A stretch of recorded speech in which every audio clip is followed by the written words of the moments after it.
This is a follow-up reaction vid to yesterday's finish, 23-20 loss to the Bills. Very disappointing. I'm sure there's a lot of conversation occurring now on television. None of it I watch, to be honest with you.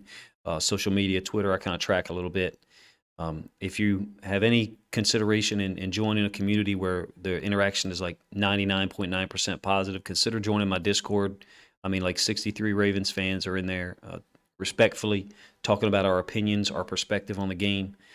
Always mature, always on point, and everybody always tries to back up their opinion with some facts or at least some foundational understanding to the game, and not just bloviating about things that we don't have knowledge on. So in any case, this video in the beginning is going to be a little bit of commentary. I'm going to talk about a concept in gambling called chasing losses. Now I've never been a gambler, thankfully. Thank God I don't have any experience with that personally. However, I have some awareness of it that I'll speak on a little bit later. The concept or the phrase chasing losses, as I understand it, because I've heard of it twice in my life, is this: you're trying to recoup losses that have already been incurred. So to translate that to a real world scenario, you're trying to double down the next time you face a scenario that you just failed in. We failed in a scenario going for it on fourth down, and so then we're doubling down on it the next time. In theory, this should work in the gambling situation, in the gambling scenario, right? I think it's called, get ready for this, I think it's called the martingale system. So martingale with a G, not a D. Just funny, kind of ironic. Anyway, if you have unlimited resources in a gambling scenario, yeah, the theory works, right? I mean, well, what are you doing gambling if you have unlimited resources? But eventually, if you double down after every loss, say you lose 15, and then you bet 30, and you lose, then you bet 60, you lose 120, 240, and so on. Eventually, when you do in fact win, when you do in fact hit, you will recoup your losses and then some, right? I think that's the theory as I understand it. I had heard of it a long time ago. And I read a little bit about it this morning when the idea came to me for this video. Growing up, just so you know, growing up, I had a good friend and a cousin, two different people. Both of their dads were bookies. That tells you how old I am. That was a bookie who, like, they had a home phone in their house, and during bowl season and playoffs and Super Bowl, it rang off the hook. Actually, they didn't. Actually, they would get, for like 2 months out of the year, these people would get like multiple phones installed in their home. So, like, I'm talking 5 or 6 phone lines, because that's how much people bet, all right? So that tells you how old I am, because it was home phones and not the cell phone, number one. And it was betting through the phone, or even in person. People come knock on the door, as opposed to online, which is how it's all done now. All right, but anyway, so I had a little bit of I've heard of chasing losses a long time ago. It was in the recess of my brain, and this morning when I woke up still thinking about the game, like I'm sure y'all did, popped in my brain in terms of John Harbaugh's decisions. I feel like that's what he's doing. I'm not saying he's a gambler in real life, and I don't think he's a gambler as a football coach for real. I do not think he is. But the decisions he's made in these situations have painted him in that corner. And in my opinion, he's chasing losses in order to get that one win later on. And the comparison really doesn't fit. Well, I think the comparison works, but I mean, in the real world, the payoff is not the same. You know, if you double your bet every time, you're not going to win big in football. We don't, and first of all, John Harbaugh doesn't have unlimited capital. People may think he does, but he does not. And second of all, a touchdown will never be worth 14 points. It won't even be worth 10, right? It'll only be worth 7. And that's where I'm going to kind of transition this a little bit. And some people may not enjoy this part, or you might disagree. So on that number 7, this is for you people who say, well, we couldn't stop them. We should have gone for it anyway. We couldn't stop them. Win the game 27-20.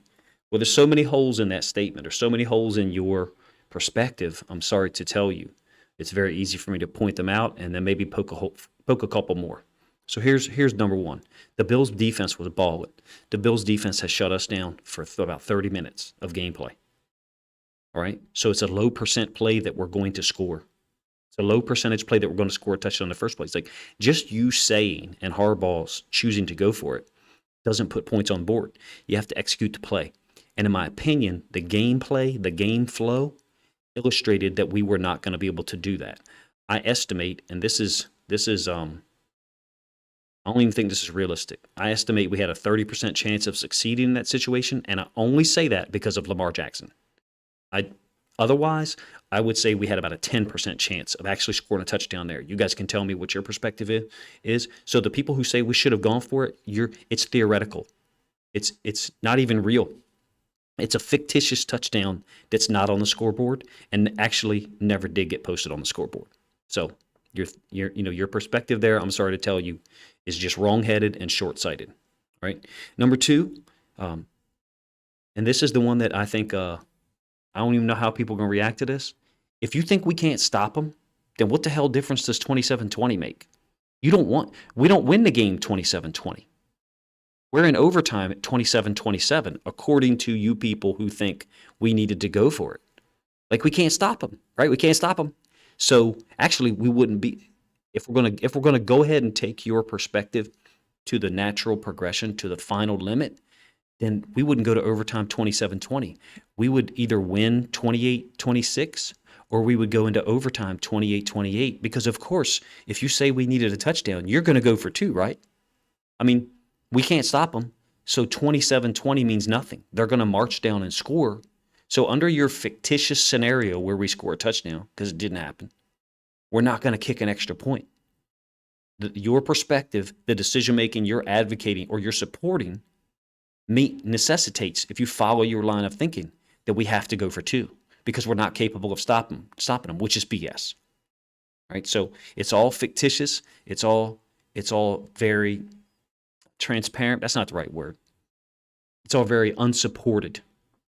To use a data term, it's unsupported. There's no way you can support this decision and not recognize how dumb it is when you continue to advance that decision-making to the next step.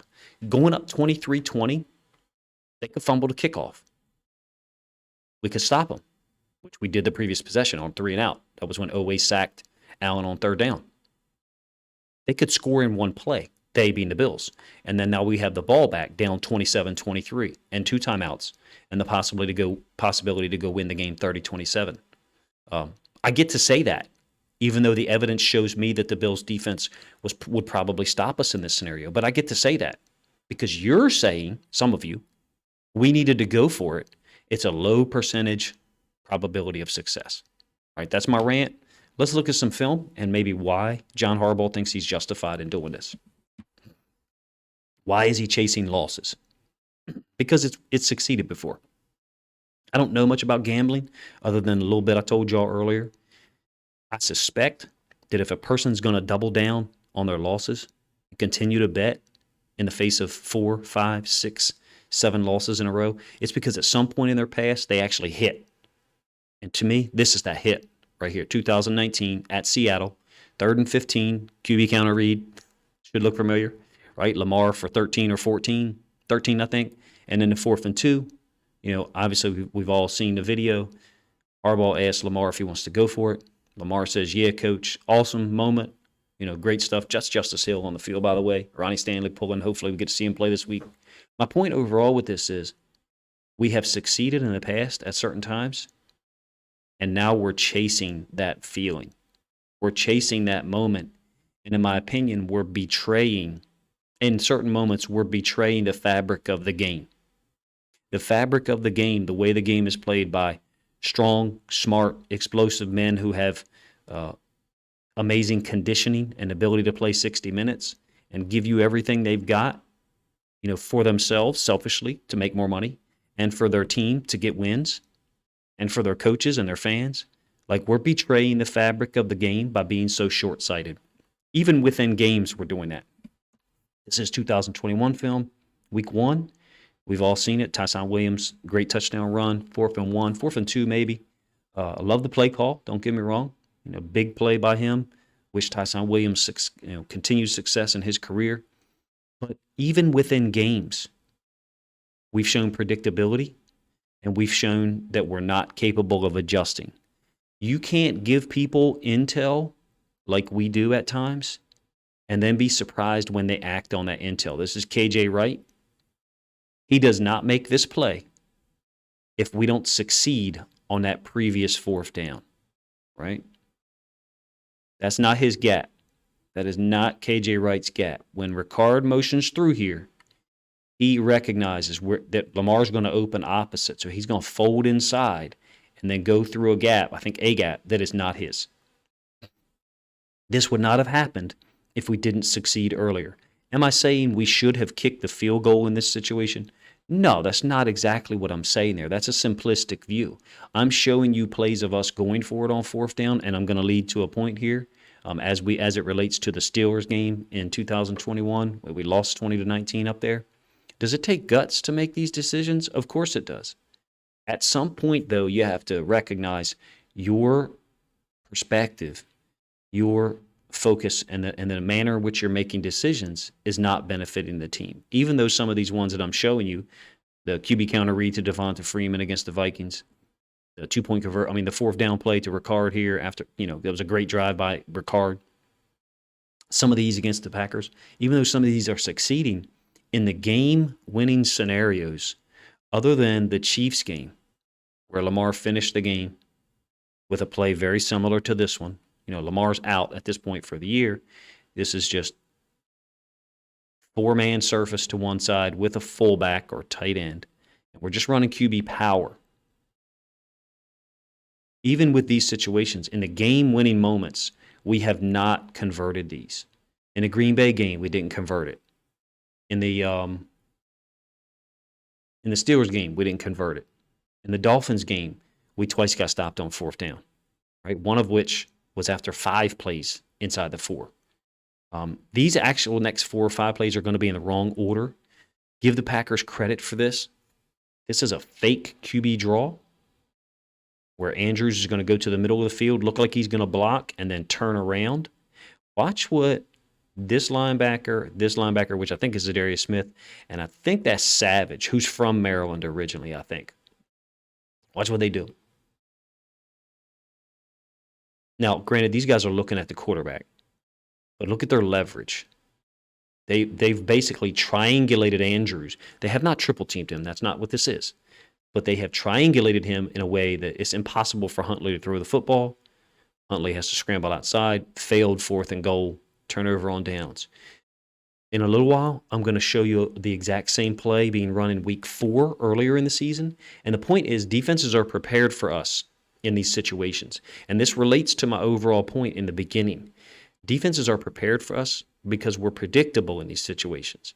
As a coach in that scenario yesterday in Buffalo, if you don't take that into account, hey, we're not playing well offensively. Hey, we don't have great plays for this exact specific situation. Maybe we shouldn't put our quarterback in this situation right now. Let's just get the lead. There's still a lot of football to play, 4 minutes and 30 seconds or maybe 4:40 or something like that. So, you don't have to do that. We're making decisions as if the game is going to be decided right there.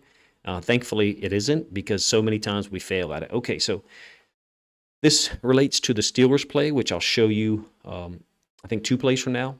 And then the ensuing play, the next one I'm going to show you, relates back to that Green Bay play. This is the same play that we failed on in Pittsburgh. We're reading that edge defender. That edge defender is going to come upfield. Andrews goes underneath of him, slips out into the flats, wide open. In the Steelers game, this is T.J. Watt. The difference is T.J. Watt ain't hesitating. T.J. Watt's sole focus is, I'm going to go at Lamar Jackson, and I'm going to make physical contact with him, and it's going to wear him down eventually. Lamar does kind of fade back on this a little bit, but I think Andrews keeps running. Like Andrews turns and just keeps running, whereas the Steelers play, I feel like he kind of stops running a little bit because he's not sure what's going to happen with the ball. Okay, this relates to that fake QB draw against Green Bay. This is earlier in the season, so I have that play and this one in the wrong order. Andrews is going to go to the middle, and then he's going to make actually kind of a tough catch because this linebacker looks like he's playing a man. I'll slow it down for you from the end zone angle. So predictability, Andrews over the middle, right? Or we're going to the right. That's pretty much what we do in these situations. And, of course, against the Bills, our read was to the right. This is not an easy catch by Andrews. It is an easy throw by Lamar. Don't get me wrong. Having said that, he can't throw this thing too far out in front of Andrews for fear that A, he drops it, and also that you have another defender who's probably in Lamar's peripheral vision. I'm not sure. Hopefully that video isn't stuttering too much for you guys when I go slow motion like that. Okay.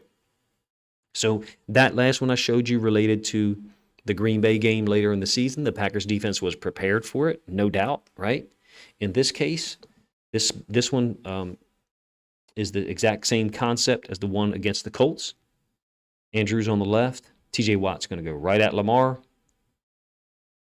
Watch Andrews kind of turn his hips. Now, Lamar also is trying to worry about TJ Watt. All right, so, relate this to the Bills play. Like, yeah, there's pressure in Lamar's face. You got to throw the ball, and you got to throw it now. I'm not blaming Lamar for this play, but in hindsight, if we're going to second guess everyone involved, like Andrews can't see how Andrews' hips is facing this way. He's got to keep running in this direction, and that's why this ball is slightly out of his reach, because he's slowed down right around in this area here, because he's a super aware football player. He saw that TJ Watt was there. He didn't want to overrun it, and in this case, he underran it. Hopefully that makes sense. But the point overall isn't about Lamar and isn't about Mark Andrews. In my opinion, they shouldn't have been put in this situation here against the Steelers, and we shouldn't have put Lamar in that situation yesterday against the Bills either. I think it's a cop-out. I said that last year. It's a cop-out, just like the coverage that Wink Martindale played against the Bears, the 4th and 11, it's a cop-out. Because what it allows the coach to do is say this in their brain. Maybe they don't say it out loud, but in their brain or in coaches' meetings.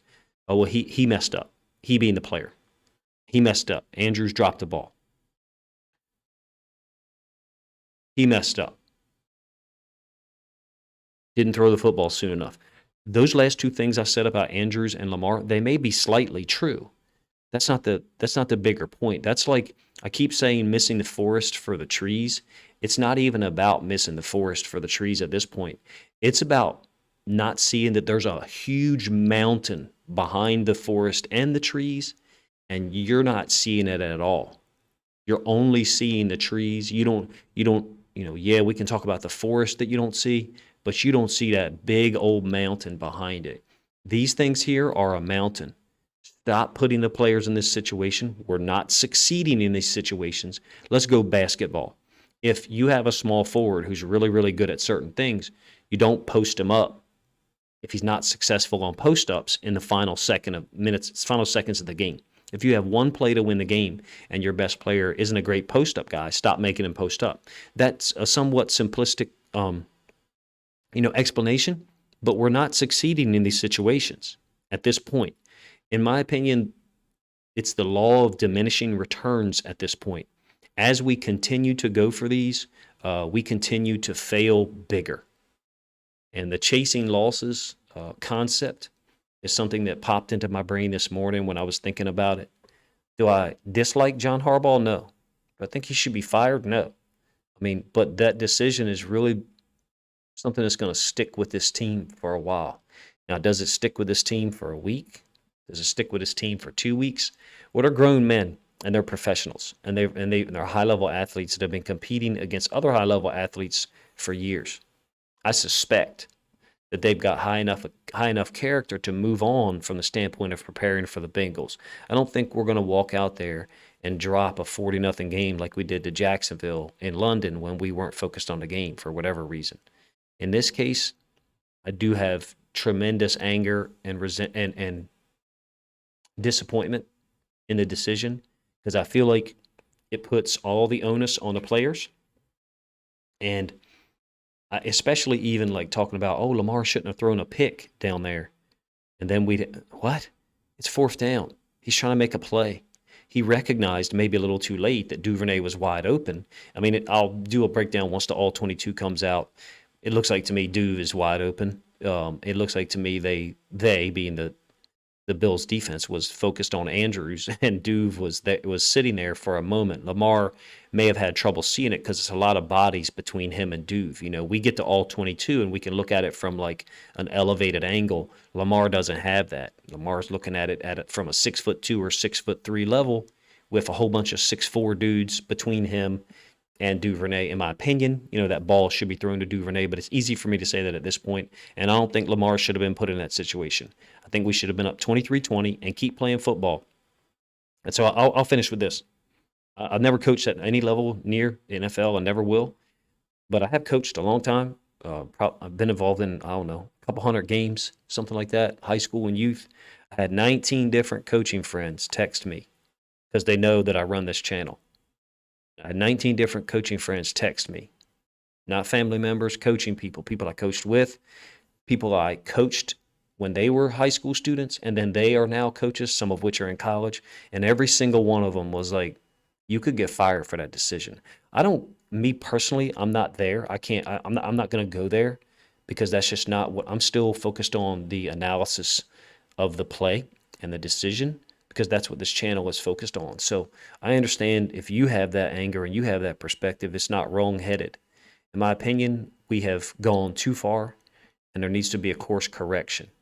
And the guy who appeared to be trying to correct the course, the guy who appeared to recognize the quickest that the boat was off course and headed for, an iceberg, was Marcus Peters.